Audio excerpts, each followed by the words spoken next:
Shed upgrades. Right, I think this is finally the first Skyline suspension video.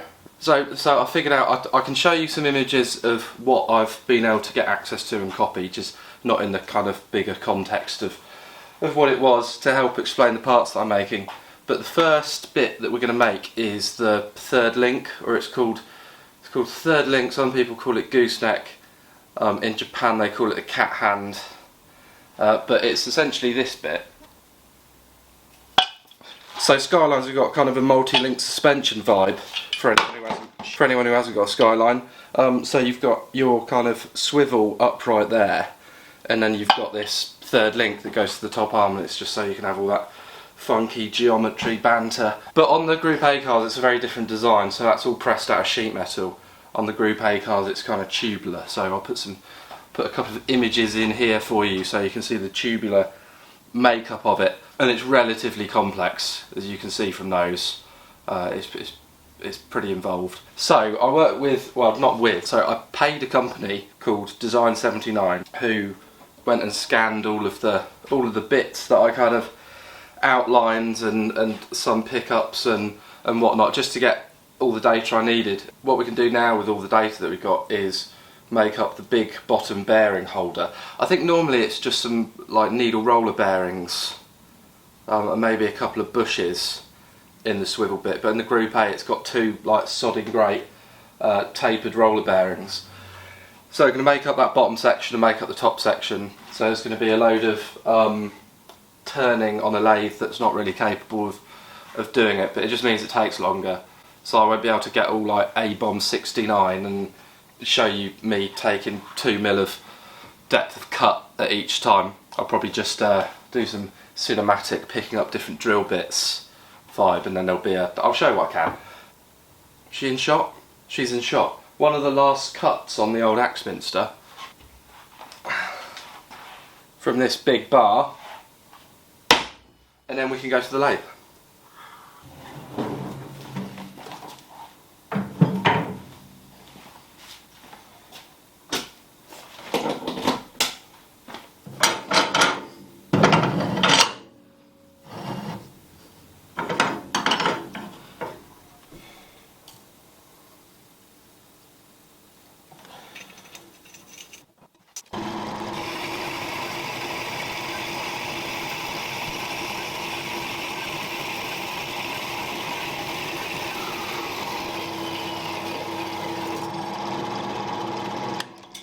I'll try and get a little light for above here, just so you guys can see what I'm doing a little bit more. So if that appears at some point, apologies. It's going to be another bit of a continuity nightmare, I'm afraid, but it is what it is.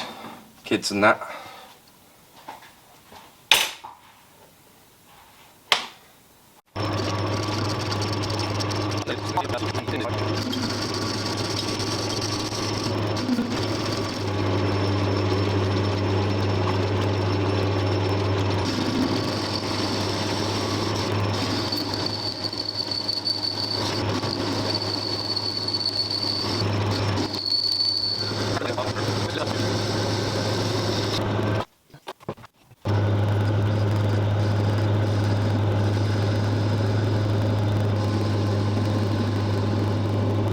Right, I haven't got the best collection of drill bits, so this will be hell on earth.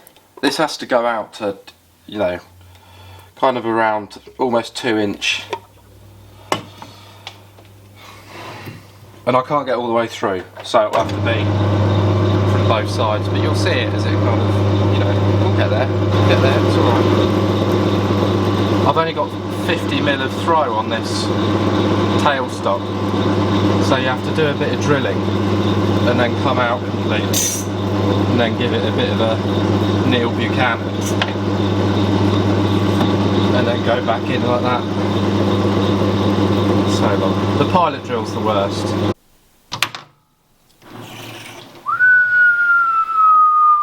I'd already taken it out, obviously. This is just for the old Hollywood, otherwise they'd be shit on there, wouldn't there? Right. Here we go, look at this lovely row of drills. Goes all the way up to 1 inch, which is pretty impressive for a little Boxford lol. So, let's start working our way up. We'll see how much, hopefully these should go in a little bit quicker. They do go in a little bit quicker. I'll see what I can montage.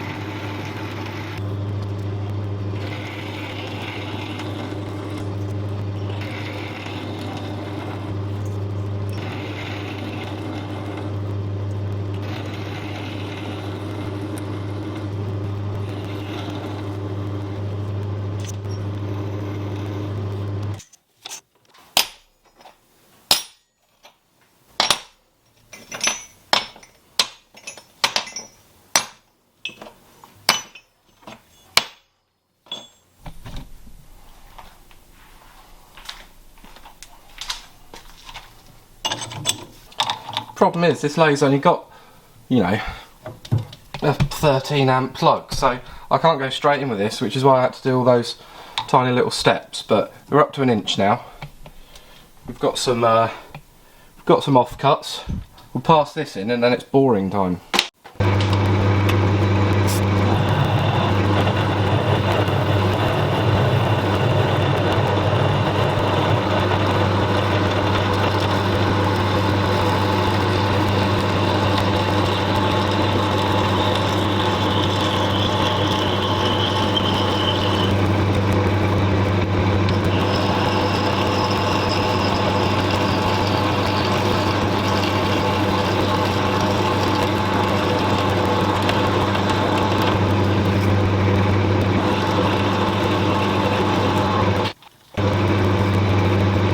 Even lost the chuck there for a minute at the end, you see.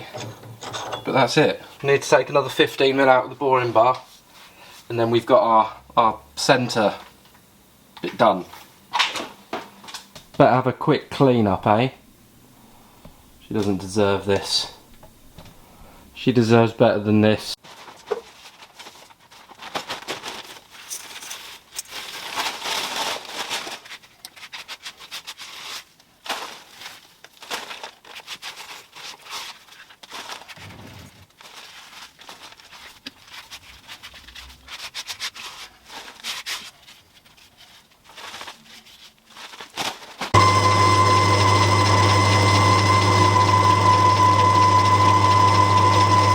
Right, hands down, this is the worst bit. It has to stick out kind of like 80mm or something, so I can get all the way in there. Because it sticks out that much, this just acts like a reed and just sings.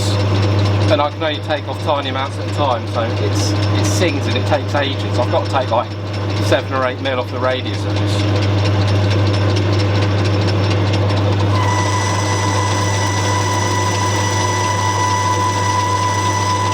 I'll talk to you in a bit, mate.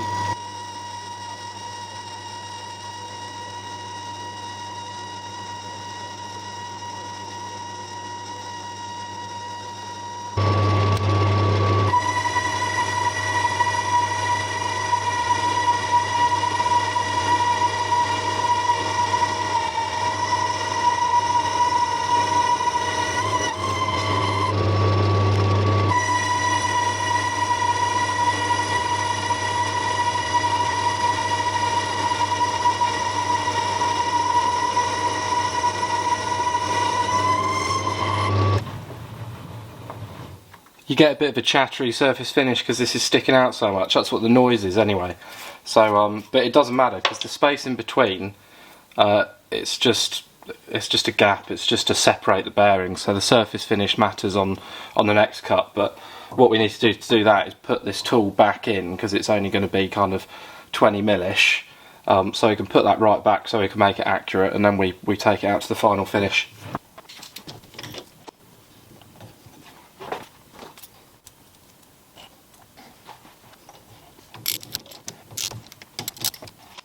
So I've got to take this out to the bearing size now, and then I'll finish it about 5/100ths over where it needs to be, and then polish it back for the final bit by hand. I've set the depth at the bottom as well, so I need 20mm depth for the bearings to sit, but because I want to finish this surface again, I'm going to go 20.5, and then I'll face it off one more time.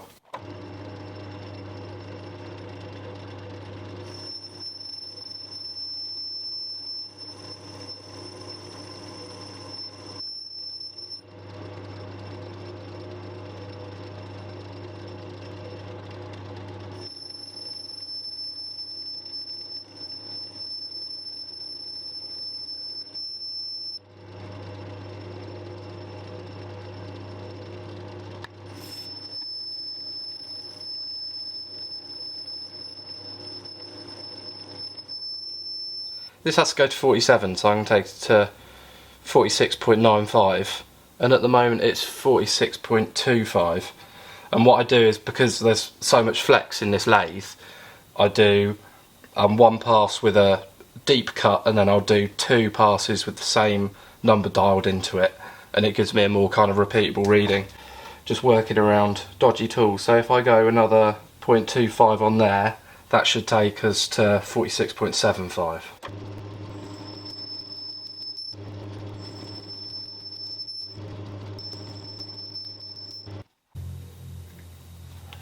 Right, we've got 0.08 of a mil to go.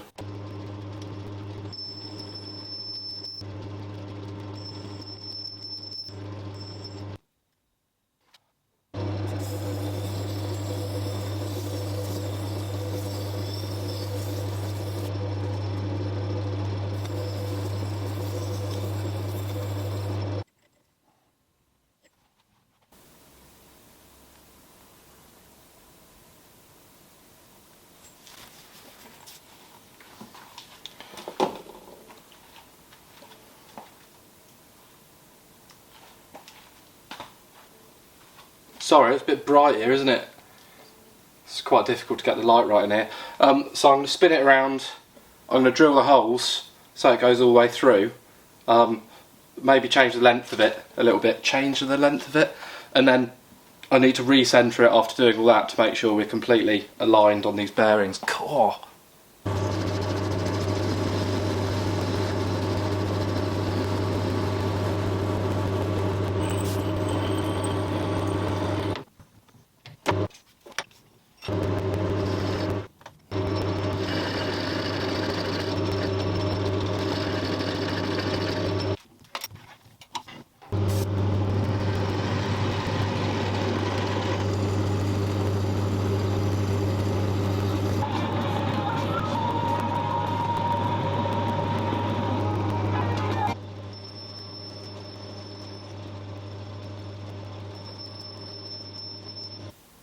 Cool, I've tidied up the outside so it's a bit cleaner on the end and concentric. It's now 40mm all the way through. I took a load of material off the front edge so it's only 0.5 mil away from its finished length. And now I have to take it out and take a load of measurements with micrometers to see how far down I have to bore so that the pre-lash is going to be correct on the 2 surfaces that the bearings kind of butt up against. So I'll take it out, measure it, put it back in, square it up as good as I possibly can, and then it's just that final boring operation that's done. I'll have a clean up too because it's a shithole.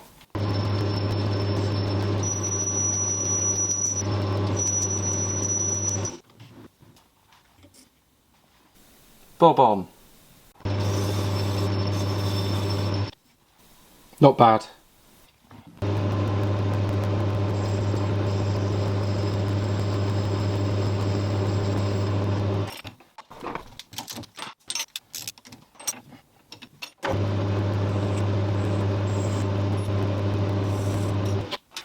So that's the bearing holder. That's going to go in our kind of link cat hand thing, and then the swivel hub will be, well, the swivel upright will be underneath. The other bit that gets held is the top. So we've got the kind of comes up and round, and then we've got the bar at the top. So we need to make the bar at the top, and then I'll let you go.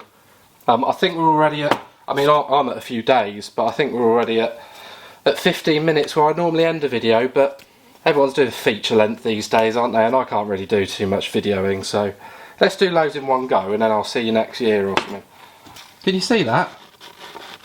I don't know. I'm not very good at the whole exposure thing on these cameras. I don't really care that much when I'm doing it, but I do get quite upset when I'm editing it and everything's all completely white or pitch black, but I've got enough to learn at the moment. So this is the top bar. This gets held by the kind of top arm, and it's a big bar. Well, it's not a big bar, it's a little bar, but it's a bar that gets pressed inside a tube, and then that tube gets welded to all the other tubes. So it's a bit of a weird affair, but it's just copied exactly from a Group A upright. So we'll keep it legit and we'll do it properly. I'm going to make it out of this, similar to the other stuff. It's metal as well, so we'll make it out of metal. Let's go to the mill. We're going to put the 2 flats on it, then we put it in the lathe, turn the end features in the hole, and then we put it back in the mill and we do the radius on the side, because the radius on this.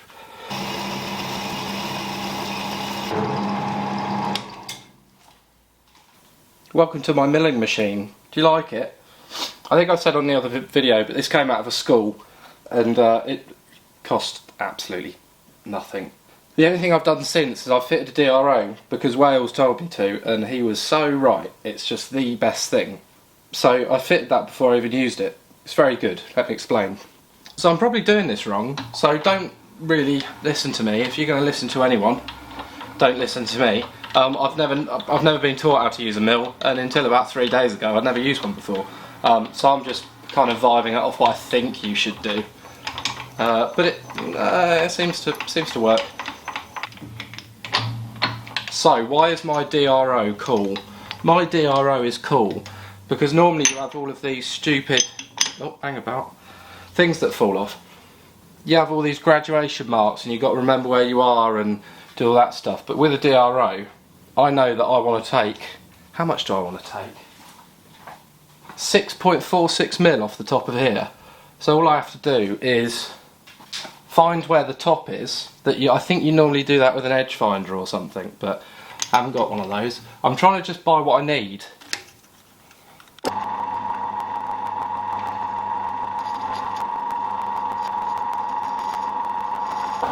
There we go. I know that's the top because I just moved it up until I just get a trace on there, and then I can you see that alright, chaps? Yeah, you can, because I've got the nice display. And then I can zero the Z-axis, and then I can say 6.465 is where I want to go to, and I want to put that to Z. And now if I were to take that to 0,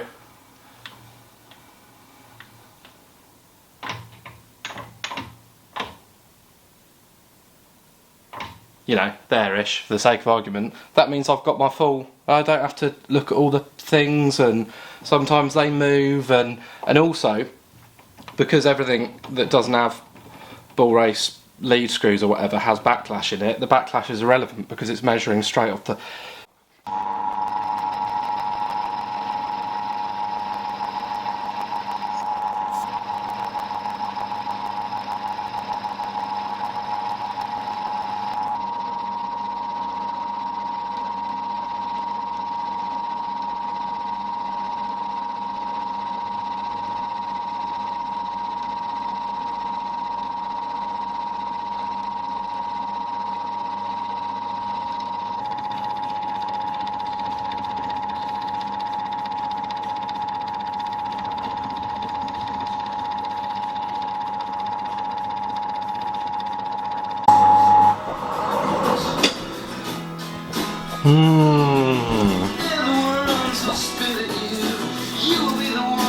Right, got to flip it and do the same.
Get it?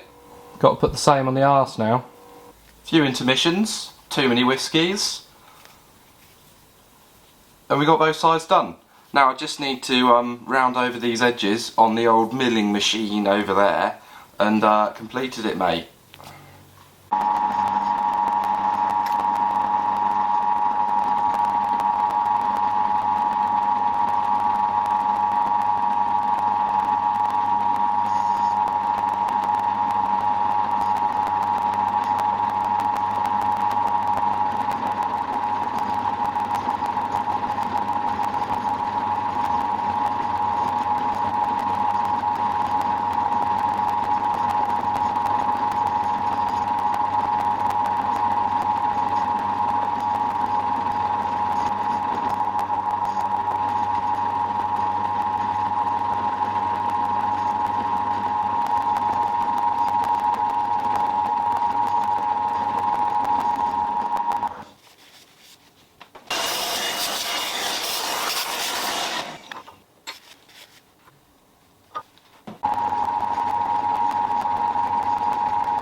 Jobbed, guys.